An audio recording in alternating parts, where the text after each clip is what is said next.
안녕하세요. 저는 장상아 윤희선의 가정의 장녀 장지영이라고 합니다.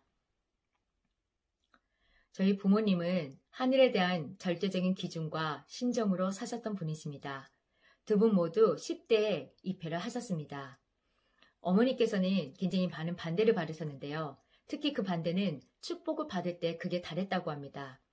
외가에서는 어머니가 축복을 받지 못하게 하려고 감금해 놓으셨고, 어머니는 축복을 받기 위해서 그 감금 상태에서 탈출할 수밖에 없었다고 합니다.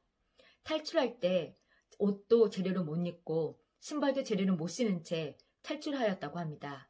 그 추운 겨울날, 눈이 내리는 날, 그렇게 해서 탈출하다 보니 저체온증에 시달리게 되었고 죽을 것 같았다고 합니다.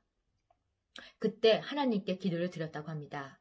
하나님이 계시거든, 또 저를 사랑하시거든 불을 내려주세요. 그 순간 아주 작은 불씨가 뒷목에 들어오는 것을 느꼈다고 합니다. 그 성령의 불씨가 어찌나 뜨거웠던지 그 추운 겨울날 땀을 뻘뻘 흘렸다고 합니다. 아버지께서도 많은 반대를 받으셨는데요. 특히 축복을 받을 때 할아버지께서 너가 축복을 받으면 더 이상 너는 내 자식이 아니라 문 선생의 자식이다. 호적을 파버리겠다. 라고 반대하셨습니다.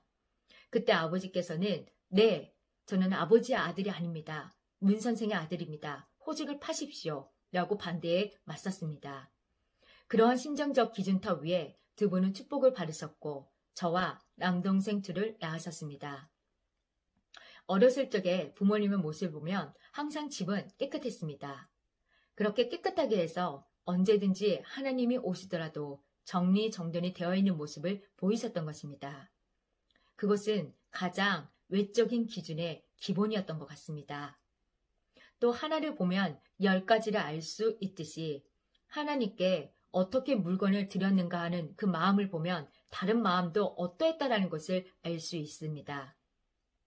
부모님께서는 딱 한 가게를 정해두고 그 가게가 문을 열기 전에 가서 기다렸다가 그 가게가 문을 열면 제일 첫 번째 것, 사람의 손이 타지 않는 제일 첫 번째 것, 가장 크고 좋은 것을 절대로 가격을 깎지 않고 제 값을 주고 구입하셨던 것입니다.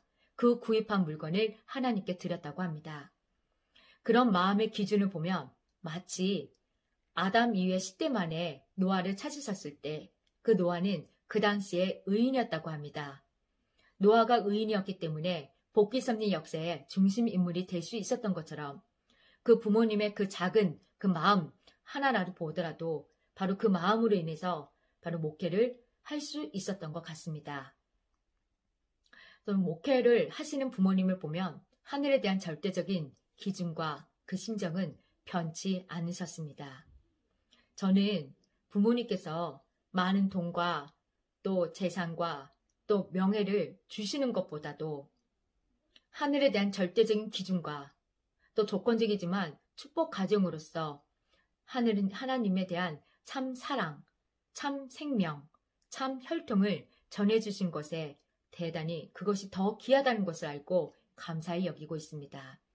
또 부모님이 세우신 절대적 기준터 위에 저는 더 나아가 조건적인 것을 실체적으로 찾아야겠다고 다짐하게 되었습니다. 부모님께서 천보 가정으로 입적된 날 상패를 받으시던 때 꿈에 제가 참 어머니로부터 상을 받는 것이었습니다.